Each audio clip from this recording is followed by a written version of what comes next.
y'all, welcome and welcome back to my channel. It's me, Kia Simone, and y'all listen. Now, normally, I like to act like I don't be in these internet streets on purpose, but this week I was actually pedaling through the streets and trying to rifle through all the drama, and there's nothing. I'm so bored out my mind on this internet, but I tell you stuff I did see, child, it's because it's still a mess. It's boring, but it's a mess. But before we get into it, please be sure to like, share, comment, and subscribe if you've not already. Of course, I gotta shout out my super thankses, and before I do that, let me just say this, because somebody said to me that they had watched a few videos on my channel and that they noticed that I like to shout out my favorite subscribers. I said, well, hold on, wait a minute now. First of all, I do like to take a moment to make special mention of the people who go out of their way to go deep down in their pocket and support my channel, because we in some kind of a hell of an economy, and child, the least you can do is say thank you. Now, that is not to say that I don't value every single one of y'all. I know that some people have the heart to do it, but not the means. I know some people don't trust nobody on this damn internet, and I'm giving you my money. So whether you are a super thankser or a silent supporter, whether you've been here from day one or you just found me last week, I want you to know that I truly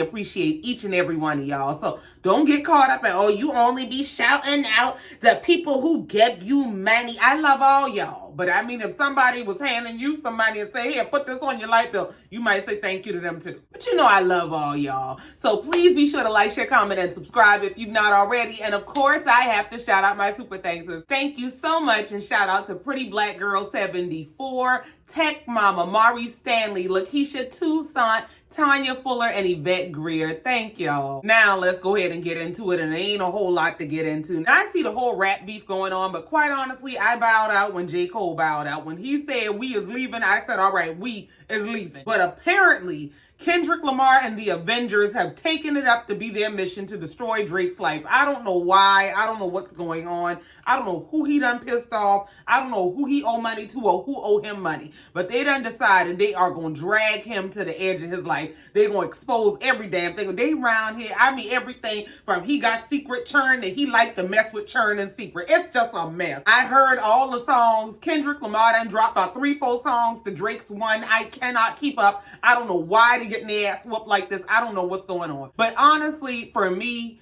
once I know the play, once I feel like, this some distraction. Once my conspiracy theories kick in, I don't be interested no more. So it's hard for me to pretend that I'm super interested and I'm so oh my God, he said this and he said that. What's going on? When truly in the back of my mind, I feel like this is all staged.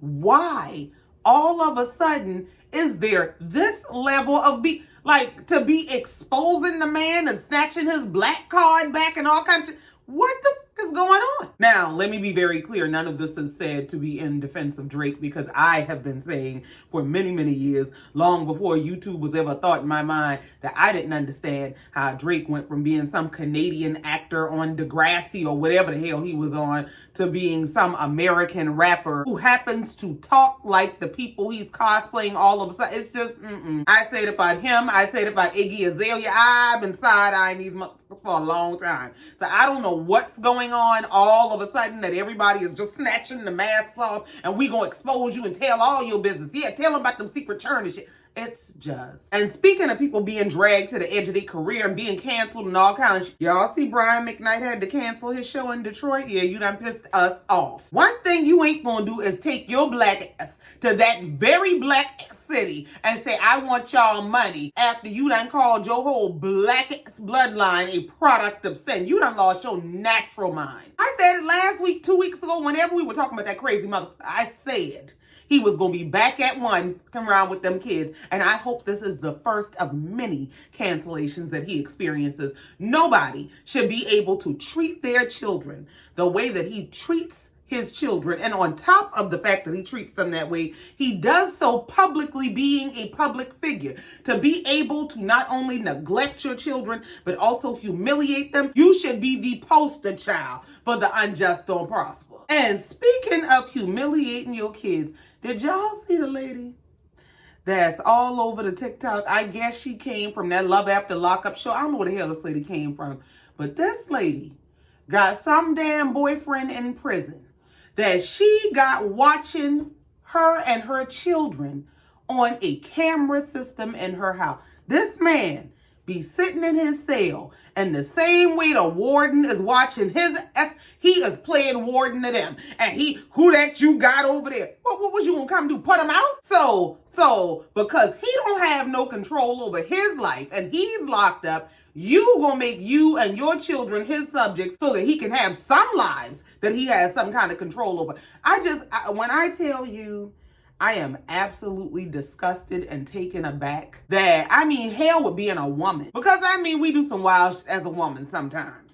But once you become a mother, those children have to be the priority. And you cannot be so desperate for a man that you are willing to sacrifice your children. I don't care what kind of bills this man pay. I don't care she got her kids calling the man daddy. I don't think he's their dad. He just some man she done found in prison to move into her house when he get out. It's a mess. And apparently the man done got out. From what I saw somewhere down on TikTok, he has been released. He living with them now. They got some picture floating around the internet like they some damn happy family. Let me tell you something. They say a picture is worth 1,000 words. I can give you 2. Hell no. Ain't no damn way you gonna go find this man in these people's facilities and bring him home to your house to be around your children because you want a man that damn bad. And you know what the scariest part to me is to look at this woman and to listen to her talk. You would think she's in her right mind. You would think she is well adjusted. But when you would expose your children to this level of bullshit, I have to question everything from your sanity to your sincerity. Because to be doing this bullshit, you either got to not have good sense or just don't have a damn to give. And I want to know where them churn daddy at, like the real daddy, not this damn penitentiary poppy she done found. Child, that lady about drove me up a wall. I don't have no real synopsis or advice for that bullshit. It just was so absolutely nuts to me that I had to come talk to y'all about it. And speaking of absolutely nuts, apparently Vice President Kamala Harris done gone down the crazy ex Drew Barrymore's talk show. And Drew Barrymore apparently has the entire world up in arms because she done called Kamala Mamala and basically told her we need her to be the country's mammy. Just let me tell you why I ain't outraged about that shit either. Nobody is gonna tell me that they didn't know that crazy bitch was gonna sit up there and say, we need you to be our mamala. You mean to tell me you have the Vice President of the United States of America who was going down to wild-ass Drew Barrymore's show, who has a reputation for being damn near out her mind, the bitch is feral. And y'all mean to tell me nobody had a clue she was going to say some stupid to the vice president? Just what the hell is going on that y'all want black people to be pissed clean the hell off? Because why else would y'all take this vice president down to this lady's show for this lady to be grabbing and groping all over her about we need you to be Mamala? I don't know what Kamala's Secret Service Q is, but she should have called them to come get this bitch. And while she was calling them to come get that bitch, she should have called them to come bring us some answers. Hey, what the hell is going on with this economy? The bird's sick and now the cows got bird flu and the milk is fucked up and the eggs is high. Why my light bill so high? I just don't buy into the hype of a lot of the bullshit that they feed to us, because nobody is going to convince me that nobody had a talk with Drew Barrymore to say, hey, look here, put your crazy shit on pause today because we have the real life vice president coming down here and you're going to need to act like you got some goddamn sense. Now, speaking of interviews where people play in your face, I was catching up on some of the Amanda Seales reactions to her interview with Shannon Sharpe. And listen, now, I love Amanda. And I made it very clear and very known that I love Amanda, I support Amanda, I stand with Amanda. I approached my review to that interview with kid gloves, with gloves of consideration, because I don't know a whole lot about autism and I don't want to, say the wrong thing or say something offensive because I know I'm good for that. I don't know what that's called. I don't know what the diagnosis is, but I know I be done saying some shit before I even thought about it. And then, but seeing Amanda and some of her own reactions to this interview have really boggled my mind. Like, for example, the first reaction I saw after I had recorded my review was her going off about the caption on the clip of the interview where she was talking about how Kevin Hart had saved her tour. She told Shannon Sharpe very succinctly in this interview that she was being blackballed. She had a tour that was coming up because of this negative story that had gotten around about her, about this Emmy party and I guess some other stuff. She had people that were rescinding offers and invitations. The company that was in charge of her tour was prepared to cancel the tour. So she reached out to anybody that she thought had the juice and had them use whatever strings or powers they had on her behalf. That person happened to be Kevin Hart. That Kevin Hart had the relationships and the influence to save her tour. And had it not been for Kevin Hart, she would have not been on tour and she would have not been able to pay her bills, because the other thing she was very clear about saying is she had a broke boyfriend at the time who he was all up in the house but not all up in the bank. He wasn't bringing no money. So as normal, they took smaller clips from this 3-hour interview and were posting them throughout social media. So the caption on the clip was Kevin Hart saved Amanda and her ex when they weren't making money. Well, apparently the way Amanda took it was that that caption was leading people to believe that she had gotten some sum of money from Kevin Hart. And so she was apparently offended by him using this caption and misleading people to believe that she had gotten money from Kevin Hart. But I don't think that that title is misleading at all, especially based on the story that she told. The story that she told was that she had an agreement with Live Nation. They were getting ready to cancel her tour, and Kevin Hart stepped in on her behalf when she didn't know what she was going to do, when she was at her financial and her wits' end, and she was out of options. And she specifically said it was at a time where she was the only one making money because her boyfriend was not. And then there was a separate occasion where I guess she was live on Instagram, and somebody said in the comments something about, yeah, you and Shannon were flirting, or you were flirting with Shannon, something along those lines.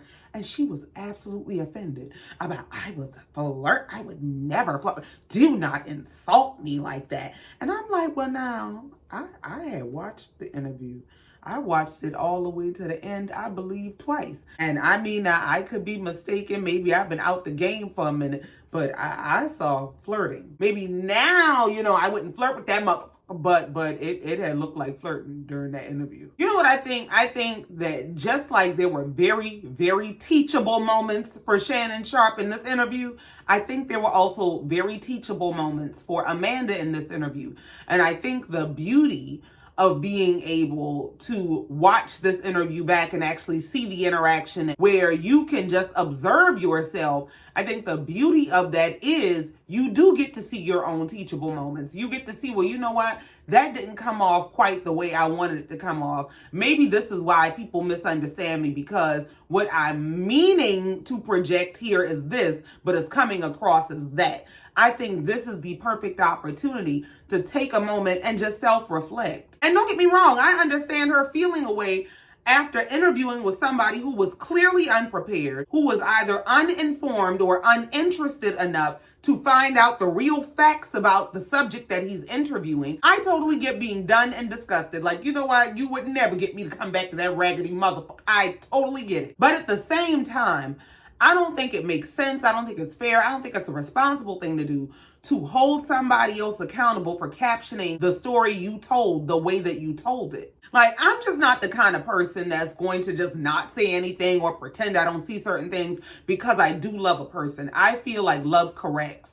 Whether it's a personal love, whether it's a parasocial love, whether it's somebody I'll never meet, I'll never know, but I just love them to some degree, or I respect their work, or whatever it is. I believe that regardless of what kind of relationship it is, if there is love involved, love corrects. And when you love somebody, you will tell them the truth, not a brutal truth to hurt their feelings, but a truth that will correct, that will help them to be the best version of themselves. Because if I truly do love you, I want to see you at your best. I don't want to see you rolling around in the mud, acting a fool, self-destructing, tearing your own image apart. So for me, I love Amanda. I love her career. I love her accomplishments. I love how well studied she is. I love so many things about her. But as I love her, I can also see why some people might be offended by her or why some people might have an off-putting experience of her. But that's that on that. I just kind of wanted to address that, especially because I've done 2 different videos about Amanda Seales. One just being about the backlash in the media, and then the other being about the Shannon Sharpe interview.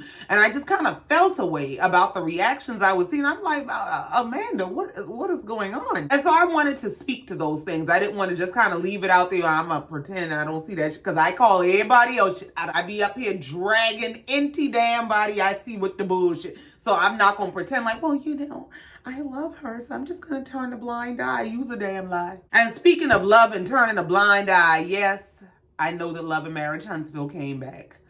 I'm going to tell y'all right now, I don't know that I'm reviewing that. Sorry, child, I'm scrolling social media just looking to see what's going on, to come down here and talk to y'all. I mean, when I tell you I see the posts already with the people going back and forth, and I don't feel like that bullshit. I just, Lord God. And the only reason I halfway thought about reviewing that show, I mean, aside from the fact that I don't ever want to abandon my poor audience. I know most of y'all found me through Love and Marriage Huntsville, and I don't want to just that, and y'all, it's not that. This show is a lot. But in terms of the show, the only thing that made me even halfway interested in reviewing this show is the fact that Destiny is back on there. But Destiny is back on there because the guy she was dating when we last saw her on the show is now married to one of the producers. And so all of a sudden, Carlos got a job for her.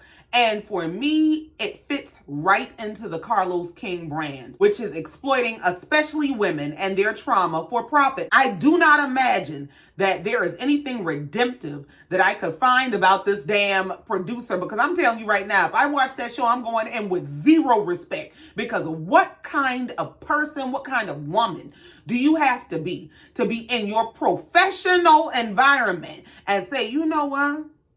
That man over there look real good. I know that's supposed to be her man, but he ain't got no ring on her finger. He about to be mine. What kind of trifling bitch you gotta be? And clearly, they are so starved for storylines that they would bring this back end bullshit to the front. Because that seems to be a running theme with Carlos and his productions, that the production behind the scenes wants to be stars and they got to be in front of the camera and they'll do anything to do that. I cannot understand what justification there is, what reasoning, what rationale she used to justify sleeping with her coworker, colleague, employee. I don't know what the relationship is, but to sleep with and marry this woman she works with, current boyfriend, ex, whatever the hell. And you know, one of the reasons it's so problematic for me is because if you pay attention, when I've watched some of the Carlos interviews where he's interviewed women who he produced on The Real Housewives of Atlanta, they talk about how close the relationship is